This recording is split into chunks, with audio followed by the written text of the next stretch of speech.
This is one of many videos from the protests in Delhi's Jamia Millia Islamia University that went viral. In this video, you can see a group of students taking refuge inside a house. Most of the students are women. The police then enters the driveway, drags away the sole young man among the students and starts thrashing him with lathis.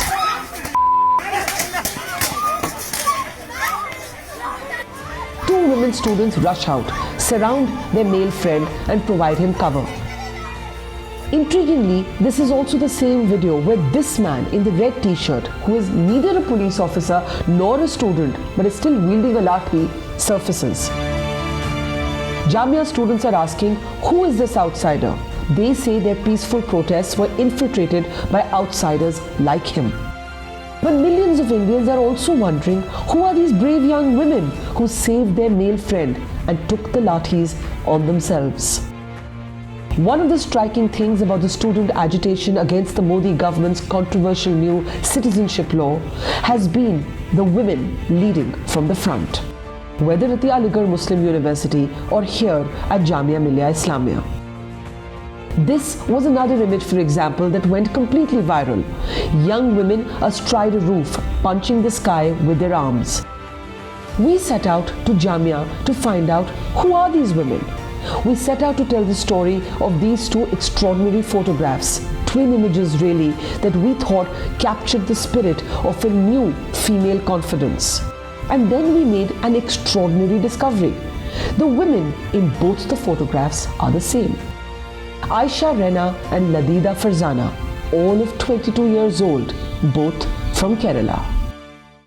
There are two images that have caught India's attention. One image in which you can see young women on top of the roof of a car raising slogans, and another video that has gone viral in which you can see a young man, a student, being dragged out of a house and being attacked with lathis by policemen of the Delhi police, till 2 or 3 young women run out, give him cover and protect him. These are the images that have really caught the country's attention. And here we're going to talk to these women and the young man that they saved.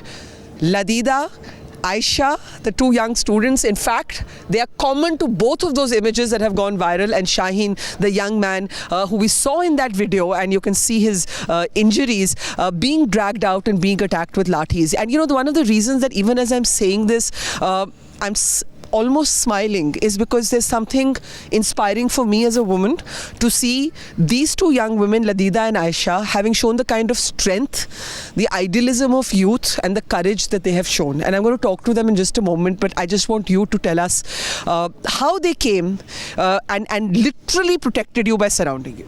See, I know these girls, they're from, we are a family, we know each other. You all are friends, yeah? No, she was my junior in my undergrads. Okay. Ladeeda, I know her for a long time. We are family, we'll protect each other. When I try to protect them, they try to protect me. We don't have that discrimination over there. We are going to be there for each other. If we are going to die, we are going to die together. That's the whole thing.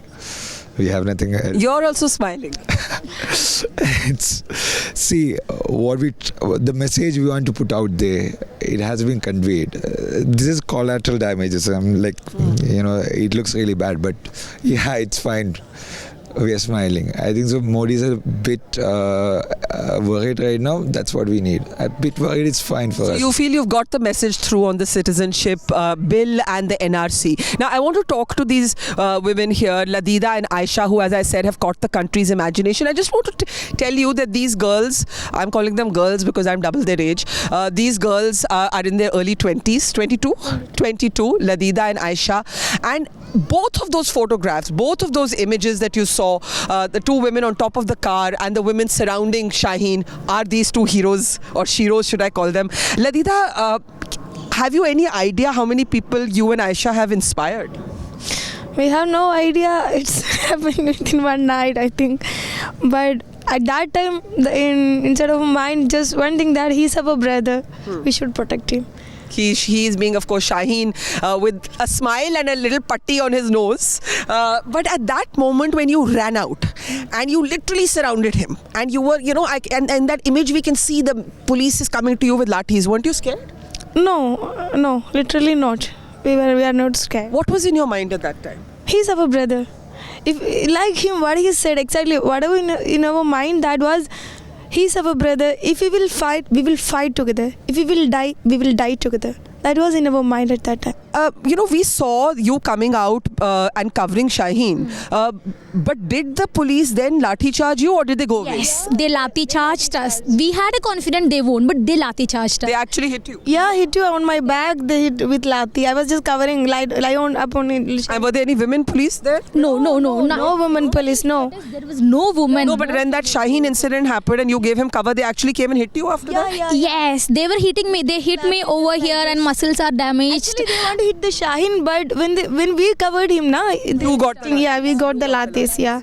And when you were both standing on top of that car bonnet, what were you doing? That was not car. That was a wall. Oh, it was a wall. It looked like a car. Yeah, Okay. Mirza Ghalib's statue's wall was that. Okay. So you were standing on a wall and raising those slogans. Yeah. Okay. So when you were standing on top of that wall, how did you?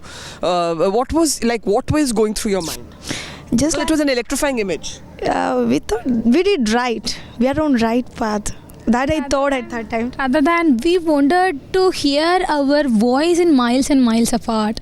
Mainly in order to address the crowd, in order to hear our voice, we climbed over there and we wanted our voice to be heard, each and every one, because we are representing a group of people for a good cause, for a common cause. So the very fine thing which in my mind was I wanted to raise the voice as much as I can, and I wanted to make my voice reach miles and miles.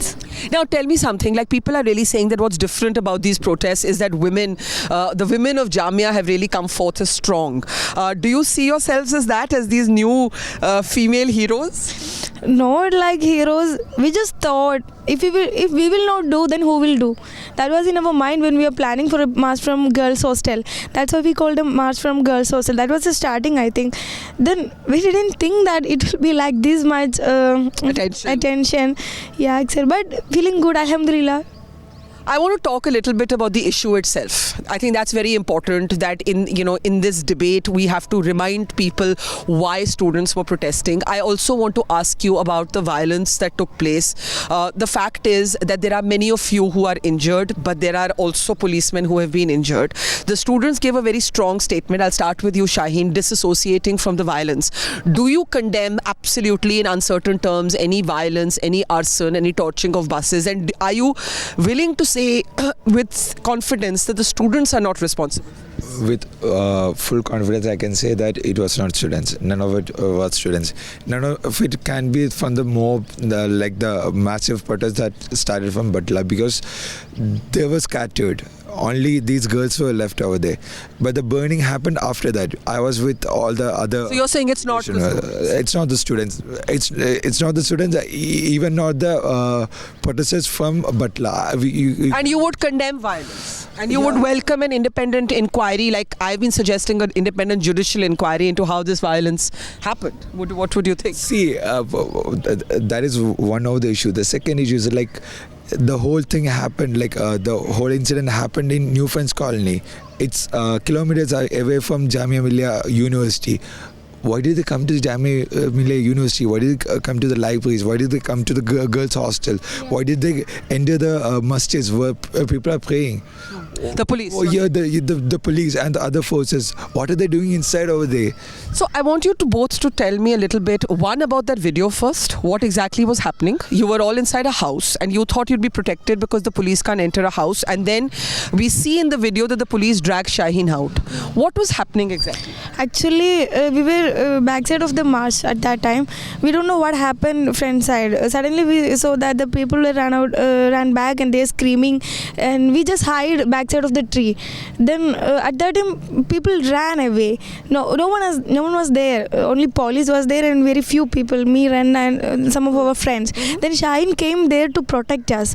Actually, then there were a lot of casualties was happening. So we were trying to help the casualties. None of the protesters was there. At that time they came came and they had this tear gas thing. Tear gas. That was the then when they fired the tear gas, I have asthma issue.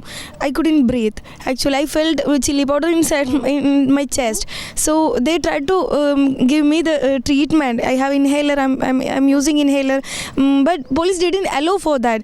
And then they went in and they dragged. I can see in that picture. No. They take that. Actually, we take her inside that house courtyard in order to give her the first aid. So we were telling them we are taking her in order to give the first aid. But suddenly from somewhere a group of policemen, two or one first row of the policemen covered over the gate, and they started and they were telling like come out. And then we told no, we won't come out. At that time we raised the slogan of Delhi police go back.